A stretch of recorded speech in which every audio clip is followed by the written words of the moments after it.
Hi hello ನಮಸ್ಕಾರ ಸ್ನೇಹಿತರೆ ನಿಮಗೆ ನೆನಪಿದೆಯಾ ಮೊದಲು ನಾವು ಸಾಂಗ್ಸ್ ಕೇಳಬೇಕು ಅಂದ್ರೆ ಒಂದು ಕ್ಯಾಸೆಟ್ ಹಾಕಿ ಕೇಳಬೇಕಾಗಿತ್ತು ಅಥವಾ ನಮಗಿಂತ ಇನ್ನು ಮುಂಚೆ ನೋಡೋದಾದ್ರೆ ಒಂದು ದೊಡ್ಡ ರೆಕಾರ್ಡ್ ಅಂತ ಬರ್ತಾ ಇತ್ತು ಅದನ್ನ ರೆಕಾರ್ಡ್ ಪ್ಲೇಯರ್ ನಲ್ಲಿ ಹಾಕಿ ಒಂದು ನೀಡಲ್ ತರ ಇರ್ತಿತ್ತು ಅದನ್ನ ಅದ್ರ ಮೇಲೆ ಕೂರಿಸಿದ್ರೆ ಸಾಂಗ್ ಪ್ಲೇ ಆಗ್ತಿತ್ತು ಆದ್ರೆ ಅದನ್ನೆಲ್ಲ ನಾವು ನೋಡಿಲ್ಲ ಬಿಡಿ ಅದರಲ್ಲಿ ನಾನಂತೂ ನೋಡಿಲ್ಲ ನೀವೇನಾದ್ರೂ ನೋಡಿದ್ರೆ ಕಮೆಂಟ್ ಮಾಡಿ ತಿಳಿಸಬಹುದು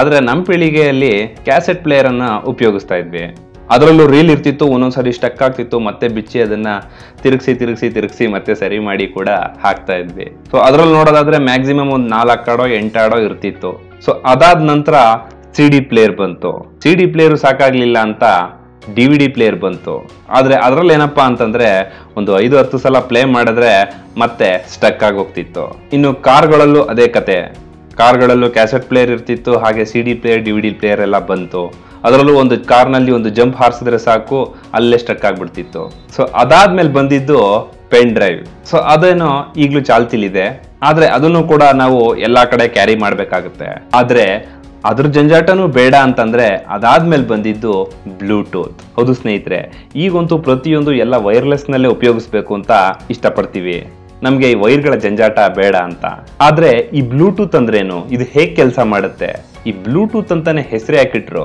ಇವೆಲ್ಲ ತಿಳ್ಕೊಬೇಕಾ ಹಾಗಾದ್ರೆ ವಿಡಿಯೋನ ಸ್ಕಿಪ್ ಮಾಡದೆ ಕೊನೆವರೆಗೂ ನೋಡಿ ಆದ್ರೆ ಅದಕ್ಕಿಂತ ಮುಂಚೆ ನೀವೇನಾದ್ರೂ ನಮ್ಮ ಚಾನಲ್ನ ಮೊದಲನೇ ಸಲ ನೋಡ್ತಾ ಇದ್ರೆ ನಾನು ನಿಮಗೆ ಪ್ರತಿದಿನ ಟೆಕ್ನಾಲಜಿ ರಿಲೇಟೆಡ್ ವಿಡಿಯೋಸ್ಗಳಾಗಿರ್ಬೋದು ಅಥವಾ ಲೇಟೆಸ್ಟ್ ಅಪ್ಡೇಟ್ ಆಗಿರ್ಬೋದು ಇನ್ನು ಹಲವಾರು ಇಂಟ್ರೆಸ್ಟಿಂಗ್ ವಿಚಾರಗಳನ್ನ ನಿಮ್ಮ ಮುಂದೆ ತರೋಕೆ ಪ್ರಯತ್ನ ಪಡ್ತೀನಿ ಹಾಗಾಗಿ ನೀವಿನ್ನು ನಮ್ಮ ಚಾನಲ್ ಸಬ್ಸ್ಕ್ರೈಬ್ ಆಗಿಲ್ಲ ಅಂದ್ರೆ ದಯವಿಟ್ಟು ಸಬ್ಸ್ಕ್ರೈಬ್ ಮಾಡಿ ಹಾಗೆ ಪಕ್ಕದಲ್ಲಿರೋ ಬೆಲ್ ಐಕನ್ ಕೂಡ ಒತ್ತಿ ಅದರಿಂದ ನಾನು ಮುಂದೆ ಮಾಡೋ ಯಾವುದೇ ವಿಡಿಯೋನು ನೀವು ಮಿಸ್ ಮಾಡದೆ ನೋಡ್ಬೋದು ಹಾಗಾದ್ರೆ ಇನ್ನು ತಡ ಮಾಡೋದು ಬೇಡ ನಾನು ಪ್ರವೀಣ್ ಗೌಡ್ರು ನೀವು ನೋಡ್ತಾ ಇದ್ರೆ ಶೋ 5 ಬನ್ನಿ ಶುರು ಮಾಡೋಣ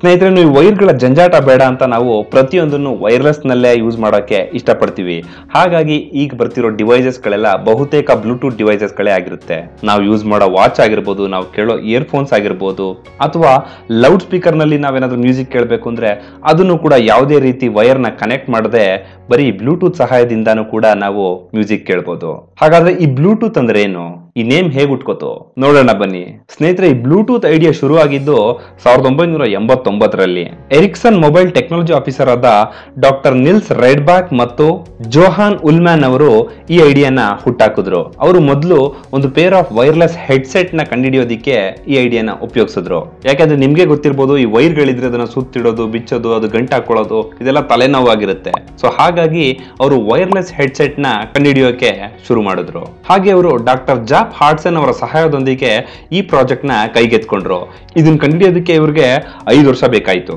ಹಾಗಾಗಿ 1999ರಲ್ಲಿ ಮೊದಲನೇ ವೈರ್ಲೆಸ್ ಹೆಡ್ಸೆಟ್ ನ ಕಂಡುಹಿಡಿದ್ರು ಇದನ್ನ ಲಾಸ್ ವೆಗಾಸ್ ನ ಟ್ರೇಡ್ ಶೋ ನಲ್ಲಿ ಶೋಕೇಸ್ ಕೂಡ ಮಾಡಿದ್ರು ಆಗ ಇದು ಒಂದು ರೆವಲ್ಯೂಷನರಿ ಪ್ರಾಡಕ್ಟ್ ಆಗಿರೋದ್ರಿಂದ ಇದು ಬೆಸ್ಟ್ ಆಫ್ ಶೋ ಅವಾರ್ಡ್ ಕೂಡ ಗೆಲ್ತು ಆದ್ರೆ ಇದಕ್ಕೆ ಬ್ಲೂಟೂತ್ ಅಂತಾನೆ ಯಾಕೆ ಹೆಸರಿಟ್ರು ಅದಕ್ಕೆ ನಾವು ಸ್ವಲ್ಪ ಹಿಂದಕ್ಕೆ ಹೋಗ್ಬೇಕು ಆಗ ಈ ಪ್ರಾಡಕ್ಟ್ ಕಂಡುಹಿಡಿಯೋದಕ್ಕೆ 3 ಕಂಪನಿಗಳು ಜಂಟಿಯಾಗಿ ಇದನ್ನ ಲಾಂಚ್ ಮಾಡಿದ್ರು ಆ ಸಮಯದಲ್ಲಿ ಇಂಟೆಲ್ ಎರಿಕ್ಸನ್ ಮತ್ತು ನೋಕಿಯಾ ಕಂಪನಿಗಳು ಒಟ್ಟುಗೂಡಿ ಈ ಪ್ರಾಡಕ್ಟ್ ನ ಶುರು ಮಾಡಿದ್ರು ಹೀಗೆ ಇಂಟೆಲ್ ನ ಜಿಮ್ ಕಾರ್ಡಾಕ್ಸ್ ನವರು ಪುಸ್ತಕ ಓದ್ತಿದ್ರು ಅದು ಹಳೆ ಕಾಲದ ಪುಸ್ತಕಗಳು ಆಗ ಅವರು ಕಿಂಗ್ ಹರಾಲ್ಡ್ ಬ್ಲೂಟೂತ್ ಗಾಮ್ಸನ್ ಅವರ ಪುಸ್ತಕ ಓದ್ತಾ ಇದ್ರು ಅದರಲ್ಲಿ ಅವರು ಡೆನ್ಮಾರ್ಕ್ ಮತ್ತು ನಾರ್ವೆ ಕಂಟ್ರಿಗಳನ್ನ ಒಂದುಗೂಡಿಸಿದ್ರು ಸೊ ಅದೇ ಕತೆ ಅವ್ರಿಗೆ ಇನ್ಸ್ಪೈರ್ ಆಗಿ ಹೇಗೆ ಆ ರಾಜ 2 ಕಂಟ್ರಿಗಳನ್ನ ಒಂದುಗೂಡಿಸಿದ್ರು ಅದೇ ರೀತಿ 2 ಡಿವೈಸಸ್ ಗಳನ್ನ ಒಂದುಗೂಡಿಸಕ್ಕೆ ಬ್ಲೂಟೂತ್ ಅಂತ ಹೆಸರಿಟ್ರು ಆದ್ರೆ ನೀವು ಇನ್ನೂ ಕೇಳೋದಾದ್ರೆ ನಿಮ್ಗೆ ಆ ರಾಜನ್ಗೆ ಬ್ಲೂಟೂತ್ ಅಂತ ಹೆಸರು ಯಾಕಿತ್ತು ಅಂತ ತಿಳ್ಕೊಳ್ಳೋ ಕುತೂಹಲ ನಿಮಗಿದ್ರೆ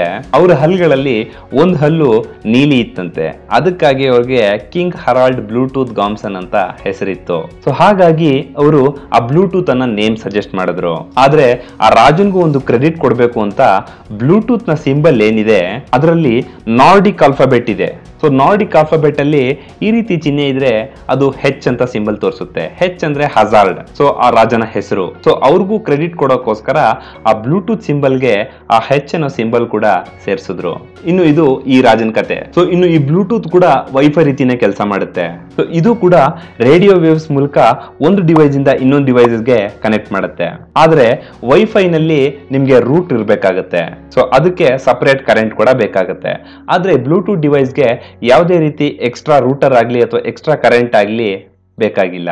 ಆ ಡಿವೈಸ್ ನಲ್ಲಿ ಬ್ಲೂಟೂತ್ ಫೀಚರ್ ಇದ್ರೆ ಸಾಕು, 2 ಡಿವೈಸಸ್ ನ ಈಸಿಯಾಗಿ ಕನೆಕ್ಟ್ ಮಾಡಬಹುದು. ಇನ್ನು ಈ ಕಮ್ಯುನಿಕೇಶನ್ ನ ಮೆಜರ್ ಮಾಡೋಕೆ ಗಿಗಾ ಹರ್ಟ್ಸ್ ಅಂತಾರೆ. ಅಂದ್ರೆ ಈ ರೇಡಿಯೋ ವೇವ್ಸ್ ಫ್ರೀಕ್ವೆನ್ಸಿ ಏನಿರುತ್ತೋ ಇದು ಸಾಮಾನ್ಯವಾಗಿ 2.4 ಗಿಗಾ ಹರ್ಟ್ಸ್ ಇಂದ 5 ಗಿಗಾ ಹರ್ಟ್ಸ್ ತನಕ ಇರುತ್ತೆ. ಇದು ಅದರ ಸ್ಪೀಡ್ ಮತ್ತು ಡಿಸ್ಟೆನ್ಸ್ ನ ಸೂಚಿಸುತ್ತೆ. ಸೊ ಜಾಸ್ತಿ ಫ್ರೀಕ್ವೆನ್ಸಿ ಇದ್ರೆ ತುಂಬಾ ದೂರಕ್ಕೂ ಕೂಡ ಕನೆಕ್ಟ್ ಆಗುತ್ತೆ, ಸ್ವಲ್ಪ ಫ್ರೀಕ್ವೆನ್ಸಿ ಇದ್ರೆ ಶಾರ್ಟ್ ಡಿಸ್ಟೆನ್ಸ್ ಅಲ್ಲಿ ಮಾತ್ರ ಅದು ಕನೆಕ್ಟ್ ಆಗುತ್ತೆ. ಇನ್ನೊಂದು ವಿಶೇಷ ನೋಡೋದಾದ್ರೆ ಈ ಬ್ಲೂಟೂತ್ ನಿಂದ ಒಂದೇ ಸಲಕ್ಕೆ 8 ಡಿವೈಸಸ್ ಗಳು ಕನೆಕ್ಟ್ ಮಾಡಬಹುದು. ಒಂದು ಉದಾಹರಣೆ ಕೊಡೋದಾದ್ರೆ ನೀವು ಲ್ಯಾಪ್ಟಾಪ್ ನಲ್ಲಿ ವೈರ್ಲೆಸ್ ಹೆಡ್ಫೋನ್ಸ್ ಮೂಲಕ ಮ್ಯೂಸಿಕ್ ಕೇಳ್ತಿರ್ಬೋದು, ಅದೇ ಸಮಯದಲ್ಲಿ ವೈರ್ಲೆಸ್ ಕೀಬೋರ್ಡ್ ನಿಂದನೂ ಕೂಡ ಟೈಪ್ ಮಾಡಬಹುದು, ಅದೇ ಸಮಯದಲ್ಲಿ ವೈರ್ಲೆಸ್ ಮೌಸ್ ನಿಂದನೂ ಕೂಡ ನೀವು ಕರ್ಸರ್ ನ ಮೂವ್ ಮಾಡಬಹುದು. ಸೊ ಹೀಗೆ ಒಂದೇ ಡಿವೈಸಸ್ ನಿಂದ ಇನ್ನು ಹಲವಾರು ಬ್ಲೂಟೂತ್ ಡಿವೈಸಸ್ ಗಳನ್ನ ಒಟ್ಟಿಗೆ ಕನೆಕ್ಟ್ ಮಾಡಬಹುದು.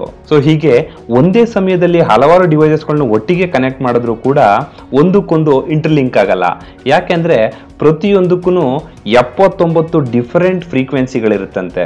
ಅದು ಕೂಡ ಈ 79 ಡಿಫರೆಂಟ್ ಫ್ರೀಕ್ವೆನ್ಸಿಗಳು 1 ಸೆಕೆಂಡ್ಗೆ 1600 ಸಲ ಚೇಂಜ್ ಆಗ್ತಾನೆ ಇರುತ್ತಂತೆ. ಕೇಳೋದಿಕ್ಕೆ ಎಷ್ಟು ದೊಡ್ಡ ನಂಬರ್ ಅಲ್ವಾ ಸ್ನೇಹಿತರೆ, ಆದ್ರೆ ಇದು ಕೇವಲ ಫ್ರಾಕ್ಷನ್ ಆಫ್ ಸೆಕೆಂಡ್ಸ್ ನಲ್ಲಿ ಇಷ್ಟೆಲ್ಲ ಆಗೋಗುತ್ತೆ. ಹಾಗಾಗಿ ನೀವು ಮೊದಲನೇ ಸಲ ನಿಮ್ಮ ಫೋನ್ ನಿಂದ ವೈರ್ಲೆಸ್ ಹೆಡ್ಫೋನ್ಸ್ಗೆ ಕನೆಕ್ಟ್ ಮಾಡುವಾಗ ಅದು ಸ್ವಲ್ಪ ಸಮಯ ತಗೊಳುತ್ತೆ. ಅದು ಒಂದರಿಂದ ಇನ್ನೊಂದಕ್ಕೆ ಪೇರ್ ಮಾಡಬೇಕಾದ್ರೆ 79 ಡಿಫರೆಂಟ್ ಫ್ರೀಕ್ವೆನ್ಸಿಗಳು ಇದರಿಂದ ಅದಕ್ಕೆ ಕಳಿಸಿ ಅದರಿಂದ ಇದಕ್ಕೆ ಕಳಿಸಿ ಅದು ಕನೆಕ್ಟ್ ಆಗ್ತವೆ. ಆದ್ರೆ ಒಂದ್ಸಲ ಕನೆಕ್ಟ್ ಆದ್ಮೇಲೆ ನೆಕ್ಸ್ಟ್ ಟೈಮ್ ಇಂದ ಇಮಿಡಿಯೇಟ್ ಆಗಿ ಅದು ವರ್ಕ್ ಮಾಡಕ್ ಸ್ಟಾರ್ಟ್ ಆಗುತ್ತೆ. ಅದಕ್ಕೆ ಅಂತ ಒಂದು ಮಿನಿಮಮ್ ಡಿಸ್ಟೆನ್ಸ್ ಇರುತ್ತೆ, 50 ಮೀಟರ್ ಆಗಿರ್ಬೋದು ಅಥವಾ 100 ಮೀಟರ್ ಆಗಿರ್ಬೋದು. ಸೊ ಆ ಡಿಸ್ಟೆನ್ಸ್ ನಲ್ಲಿ ನೀವು ಎಷ್ಟೇ ದೂರ ಹೋದ್ರೂ ಕೂಡ ಅದು ಇಮಿಡಿಯೇಟ್ ಆಗಿ ಕೆಲಸ ಮಾಡುತ್ತೆ. ಇನ್ನು ಈಗಂತೂ ಪ್ರತಿಯೊಂದು ಡಿವೈಸಸ್ಗಳು ಬ್ಲೂಟೂತ್ ಇಂದ ನಡೀತಾ ಇದಾವೆ. ನೀವು ಯಾವ್ದಾದ್ರೂ ಹೆಸರು ತಗೊಳ್ಳಿ, ಫೋನ್ ಆಗಿರ್ಬೋದು, ಇಯರ್ಫೋನ್ ಆಗಿರ್ಬೋದು, ಹೆಡ್ಫೋನ್ ಆಗಿರ್ಬೋದು, ಮ್ಯೂಸಿಕ್ ಸಿಸ್ಟಮ್ ಆಗಿರ್ಬೋದು, ಕ್ಯಾಮ್ರಾ ಆಗಿರ್ಬೋದು, ಟಿವಿ, ಹೀಗೆ ಪ್ರತಿಯೊಂದು ಇನ್ನು ಹಲವಾರು ಡಿವೈಸಸ್ಗಳು ಬ್ಲೂಟೂತ್ ನಿಂದ ನಡೀತಾ ಇದಾವೆ. ಇನ್ನು ನಾನು ಆಗ್ಲೇ ಹೇಳಿದಾಗೆ ಪ್ರತಿಯೊಂದಕ್ಕೂ ಒಂದು ಡಿಫರೆಂಟ್ ಫ್ರೀಕ್ವೆನ್ಸಿಗಳು ಇದ್ದೇ ಇರುತ್ತೆ. ಸೊ ನೀವು ಲ್ಯಾಪ್ಟಾಪ್ ನಲ್ಲಿ ವೈರ್ಲೆಸ್ ಮೌಸ್ ನ ಯೂಸ್ ಮಾಡ್ತಾ ಇದ್ರೆ ಅದೇ ಸಮಯಕ್ಕೆ ಟಿವಿ ಕೂಡ ಆನ್ ಆಗಿದ್ದು ಅದರಲ್ಲೂ ಬ್ಲೂಟೂತ್ ಫಂಕ್ಷನ್ ಇದ್ದು ಅದರಲ್ಲೂ ಆ ಮೌಸ್ ಫೀಚರ್ ಇರುತ್ತೆ. ಆದ್ರೆ ಆ ಸಮಯಕ್ಕೆ ಅದು ಕೆಲಸ ಮಾಡ್ತಿರಲ್ಲ. ಯಾಕೆಂದ್ರೆ ಪ್ರತಿಯೊಂದು ಡಿವೈಸಸ್ಗೂ ಅದರದೇ ಆದ ಸಪರೇಟ್ ಅಡ್ರೆಸ್ ಇರುತ್ತೆ. ಸೊ ಯಾವುದೇ ಮ್ಯಾನುಫ್ಯಾಕ್ಚರ್ ಆಗಿರ್ಬೋದು, ಯಾವುದೇ ಪ್ರಾಡಕ್ಟ್ ಮಾಡ್ಲಿ, ಅದಕ್ಕೆ ಅಂತ ಸಪರೇಟ್ ಅಡ್ರೆಸ್ ಐಡಿನ ಅದಕ್ಕೆ ಲಿಂಕ್ ಮಾಡಿರ್ತಾರೆ. ಸೊ ಒಂದು ಸಲ ಒಂದು ಐಡಿಯಿಂದ ಇನ್ನೊಂದು ಐಡಿಗೆ ಕನೆಕ್ಟ್ ಮಾಡಿದ್ಮೇಲೆ ಅದು ಬೇರೆ ಐಡಿಗೆ ಯಾವುದೇ ರೀತಿ ಇಂಟರಾಕ್ಟ್ ಮಾಡೋದಿಲ್ಲ. ಆದ್ರೆ ಇದರಲ್ಲಿ ಒಂದು ಸೆಕ್ಯೂರಿಟಿ ಕ್ವಶನ್ ಕೂಡ ಬರ್ಬೋದು. ಅದೇನಂದ್ರೆ ಈ ಬ್ಲೂಟೂತ್ ಫೀಚರ್ ನಿಂದ ಒಂದು ಡಿವೈಸ್ ನಿಂದ ಇನ್ನೊಂದು ಡಿವೈಸಸ್ಗೆ ಯಾವುದೇ ರೀತಿಯಾದ ಮೆಸೇಜ್ ಕಳಿಸಬಹುದು. ಸೊ ಈ ಫೀಚರ್ ಮೊದಲು ಬಂದಾಗ ಯಾರು ಬೇಕಾದ್ರೂ ಅವರ ಡಿವೈಸಸ್ ನಿಂದ ಹತ್ತಿರದ ಬ್ಲೂಟೂತ್ ಡಿವೈಸಸ್ಗೆ ಏನ್ ಬೇಕಾದ್ರೂ ಮೆಸೇಜಸ್ ಕಳಿಸಬಹುದಿತ್ತು. ಅದನ್ನ ಕ್ಲಿಕ್ ಮಾಡಿ ಅದರಿಂದ ಸ್ಕ್ಯಾಮ್ ಕೂಡ ನಡೆಯುವಂತ ಸಾಧ್ಯತೆ ಇತ್ತು. ಇದು ಮ್ಯಾನುಫ್ಯಾಕ್ಚರ್ ನ ಗಮನಕ್ಕೆ ಬಂದು ತಕ್ಷಣ ಅವರು ಟ್ರಸ್ಟೆಡ್ ಡಿವೈಸಸ್ ಅನ್ನೋ ಫೀಚರ್ ಕೂಡ ತಂದ್ರು. ಸೊ ಅದಾದ್ಮೇಲೆ ಮೊದಲನೇ ಸಲ ನೀವು ಯಾವುದೇ ಡಿವೈಸಸ್ ಇನ್ನೊಂದು ಡಿವೈಸಸ್ಗೆ ಕನೆಕ್ಟ್ ಮಾಡಬೇಕಾದ್ರೆ ಅದು ಪಾಸ್ಕೋಡ್ ಕೇಳುತ್ತೆ. ಸೊ ಒಂದ್ಸಲ ಆ ಪಾಸ್ಕೋಡ್ ನ ಎಂಟರ್ ಮಾಡಿ ಕನೆಕ್ಟ್ ಮಾಡಿದ್ಮೇಲೆ ನಂತರದಲ್ಲಿ ನೀವು ಅದನ್ನ ಹಾಗೆ ಯೂಸ್ ಮಾಡಬಹುದು. ನೀವು ಕೂಡ ಗಮನಿಸಿರ್ಬೋದು, ನಿಮ್ಮ ಮೊಬೈಲ್ಗೆ ಆಗಾಗ ಯಾರ್ದಾದ್ರೂ ಮನೆ ಟಿವಿಯಿಂದನೋ ಅಥವಾ ಇನ್ಯಾವುದಾದ್ರೂ ಮೊಬೈಲ್ ನಿಂದನೋ ನಿಮ್ಗೆ ಮೆಸೇಜಸ್ ಬರುತ್ತೆ ಪೇರ್ ಮಾಡೋದಿಕ್ಕೆ, ಮಾಡ್ಲಾ ಬೇಡವಾ ಅಂತ. ಸೊ ಆಗ ಅದು ಹತ್ತಿರದ ಎಲ್ಲಾ ಬ್ಲೂಟೂತ್ ಡಿವೈಸಸ್ಗೆ ರೇಡಿಯೋ ವೇವ್ಸ್ ಕಳಿಸಿರುತ್ತೆ. ಆದ್ರೆ ಒಂದ್ಸಲ ನೀವು ಪೇರ್ ಅಂತ ಕೊಟ್ರೆ ಮಾತ್ರ ಅದು ಕನೆಕ್ಟ್ ಆಗೋದು. ಹಾಗಾಗಿ ಈಗ ಅದರ ಭಯ ಇಲ್ಲ. ಇನ್ನೂ ಆ ರೀತಿ ಆಗುತ್ತೆ ಅನ್ನೋ ಭಯ ಇದ್ರೆ ಬ್ಲೂಟೂತ್ ಡಿವೈಸಸ್ ನಲ್ಲಿ ನಾನ್ ಡಿಸ್ಕವರಬಲ್ ಆಪ್ಷನ್ ನ ಆನ್ ಮಾಡಿದ್ರೆ ಸಾಕು, ಅಥವಾ ನಿಮ್ಮ ಬ್ಲೂಟೂತ್ ಅನ್ನೇ ಆಫ್ ಮಾಡ್ಕೊಳ್ಳಬಹುದು. ಇನ್ನು ನಮ್ಮ ದಿನನಿತ್ಯದಲ್ಲಿ ಎಷ್ಟೋ ಬ್ಲೂಟೂತ್ ಡಿವೈಸಸ್ ಗಳನ್ನ ಯೂಸ್ ಮಾಡ್ತಿರ್ತೀವಿ. ಸೊ ಹಾಗಾಗಿ ಎಷ್ಟೋ ರೇಡಿಯೋ ವೇವ್ಸ್ಗಳು ನಮ್ಮ ಸುತ್ತಮುತ್ತ ಹರಿದಾಡ್ತಾ ಇರ್ತವೆ. ನಾವೇನಾದ್ರೂ ಒಂದು ಬ್ಲೂಟೂತ್ ಹೆಡ್ಫೋನ್ ಹಾಕೊಂಡಿದ್ರೆ, ನಮ್ಮ ಮೊಬೈಲ್ ಪಾಕೆಟ್ ನಲ್ಲಿ ಇಟ್ಕೊಂಡಿದ್ರೆ ನಮ್ಮ ತಲೆಯಿಂದ ಕಾಲ್ವರೆಗೂ ಕೂಡ ರೇಡಿಯೋ ವೇವ್ಸ್ಗಳು ಹರಿದಾಡ್ತಿರ್ತವೆ. ಆದ್ರೆ ಅದರಿಂದ ನಮ್ಗೇನಾದ್ರೂ ಹಾನಿ ಆಗುತ್ತಾ? ಇದುವರೆಗೂ ಅದರಿಂದ ಯಾವುದೇ ಹಾನಿಯಾಗಿದೆ ಅಂತ ಮಾಹಿತಿ ಸಿಕ್ಕಿಲ್ಲ. ಆದ್ರೆ ಅದಕ್ಕೂ ಕೂಡ ಕೆಲವು ರೆಗ್ಯುಲೇಟರಿ ಆರ್ಗನೈಸೇಷನ್ ಅವರು ರೇಡಿಯೋ ವೇವ್ಸ್ಗಳು ಇಷ್ಟೇ ಫ್ರೀಕ್ವೆನ್ಸಿಲಿ ಇರಬೇಕು ಅಂತ ಗೈಡ್ಲೈನ್ಸ್ ಹಾಕಿದ್ದಾರೆ.